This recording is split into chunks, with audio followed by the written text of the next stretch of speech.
Hey guys, welcome back to my channel. It's Gareth, aka Wickerboy101. And yes, today I'm recording part 2 of the first career in Planet Zoo. Yeah, like I said, I've been waiting for this game for quite a while, and it's finally out. So excited to play it. Um, but anyway, let's get back into it. Where we left off last time, we had to complete this building, sorry, of the habitat for the ostriches. So let's carry on where we left off. So we had to pause, and now we have to add a habitat gate. So barriers, habitat gate. So they're showing us to put it here. The nice thing is that actually it links to the road as well, so that's quite cool. Right, let's complete the perimeter barrier so we can adopt us some ostriches. I've marked out an area for you to use, so I'd like you to finish off the perimeter using the brick barrier. Okie dokie. Yeah, please forgive me. I'm still getting used to building and stuff like that. Because sometimes I find like placing the stuff, I'm still getting used to it because as you can see, you can only put it certain places, but I found like if you right click, it takes it away, then you can just choose where to put this pillar and then snap it to that one. See? Good work! It's a bit skew. Remember, before you can place animals in any habitat, it has to have a full loop of connected barrier. Like this. Now, you've probably noticed that guests can't actually see into this habitat at the moment. At least not without a stepladder. But seeing as they're banned, I'd like you to select a piece of barrier and swap out the brick for a glass barrier, so the guests can see in. Okay, so I'll do it over here. You can either choose an individual wall, or you can click this one and drag it across. And then it will actually highlight a few walls. And then you just click that. There we go. Adding in more windows gives guests even more opportunities to see the animals in a habitat. It's always best to make sure the guests can get a good view into a habitat from the path they're walking on, because it makes them happy. True. And because this would be a pretty terrible zoo if they couldn't. The last thing we need to do is to add a donation box. You see, when guests enjoy the view of an animal, they'll make a donation. Just make sure you put them in easy-to-reach places, like near a viewing point. Donation boxes are one of the main sources of income for the zoo, so make sure you remember them. That's true. Okay, so I'm just gonna place it there. Now, before we adopt our ostriches, you should click the play button. After all, if the game's paused, then so are our caretakers, which will make it a bit tricky for them to deliver the ostriches, eh? True. By the way, as well as pausing the game, you can speed the game up by clicking on the fast forward button. It'll run everything at 2 times and 5 times faster. It can be useful, especially if you're waiting for money to accumulate or for animals to be delivered to your habitat. Personally, I use it when I'm waiting for a brew to finish. All right, you've finished the habitat, so it's high time we adopted those ostriches, don't you think? Let's get 4 of them in here. Okay, that button. Okay. Yeah, so like she said earlier, like in the future this will have like a whole lot of animals, but for the purposes of the tutorial, they will only put what you need in here. And like I said, you can just say select all, move, and then click the While we habitat. wait for them to be collected by the caretakers and brought to the habitat, you should get it ready for them. Add a suitable feeding station, water station, and an appropriate food enrichment item. It's often best to place things like enrichments and feeding stations near to the habitat perimeter, so guests can get a really good view of the animals. Okay, so habitat.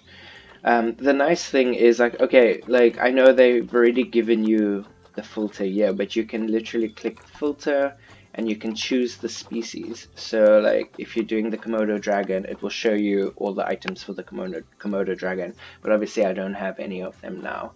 So, but we'll get to that another time. Large food bowl, we'll put that here. Enrichment station, and the water trough. And then to rotate is, oh, it's loud. To rotate is Z, or you could just hold it in and move it around however you want to have it. Let's do, come on, where are you? There we go. There we go. Got our first star. Good to see the ostriches have somewhere they can really stretch their legs. Did you Oh, know look. they can actually run at 43 miles per hour? Oh, heaven forbid they ever escape. The speed camera finds alone would bankrupt us. Oh, they're really going in Well, there. he certainly seems impressed. Did he do his speed camera joke? Every time we get an ostrich. So, now we've made the ostriches' lives a bit better, let's do the same for the clippers, shall we? To make it easier for the clippers to feed the ostriches and hippos, we should build a keeper hut. Keeper huts are where the keepers prepare the food for animals, so they should be placed near to the habitats to make sure the keepers don't waste their time looking. They should be looking after the animals. True. Let's keep with the brick theme. The keeper hut to get it to connect up. There we go.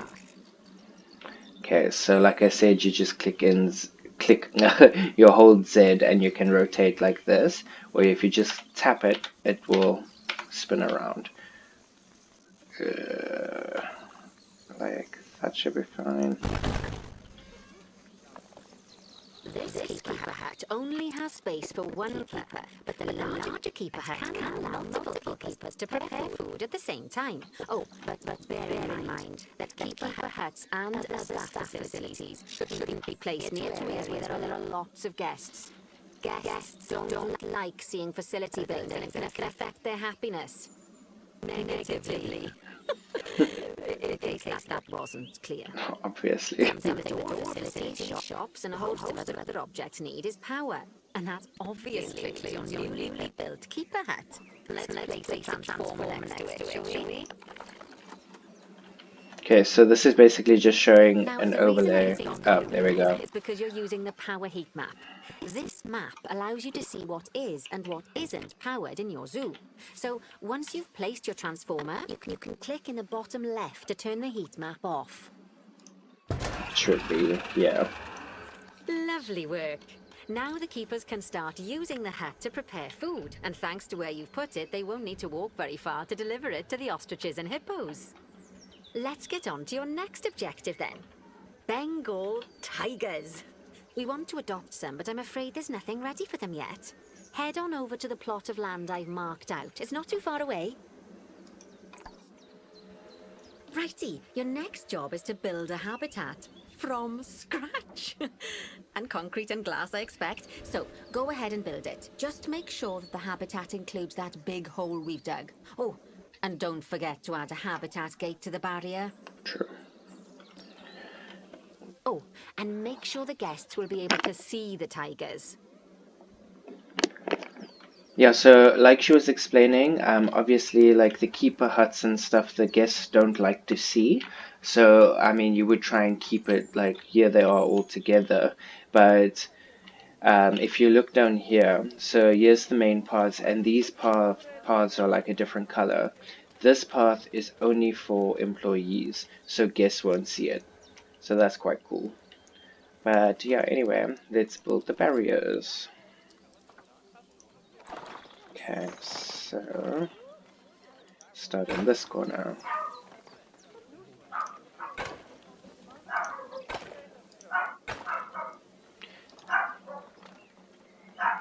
Sorry if you hear a dog barking, we're still looking after my dad's dog at the moment, and she barks for everything.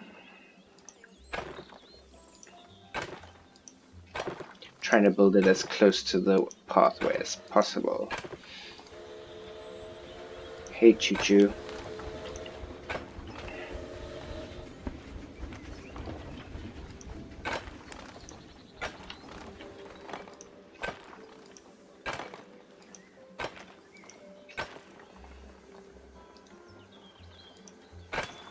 There we go.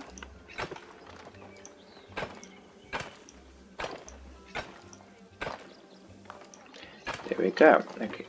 Okay. So I'm going to put the gate here because obviously the keeper hut's right here.